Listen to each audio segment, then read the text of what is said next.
Charles Oliveira is a great example of how a Muay Thai stance functions in MMA. Let's take a closer look. His hips are square and his feet are held close together, so he's a little less mobile for moving in and out and defending takedowns. He's also more susceptible to body shots because he's very upright, his hands are held high, and his elbows are more flared out.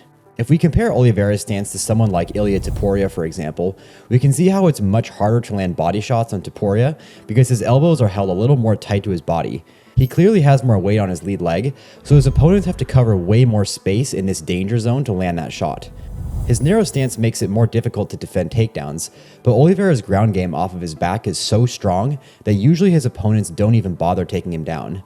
Being light on his front foot also makes it much more difficult to land low calf kicks. This, combined with a more square stance, makes it much easier for him to turn his shin out to check these low kicks.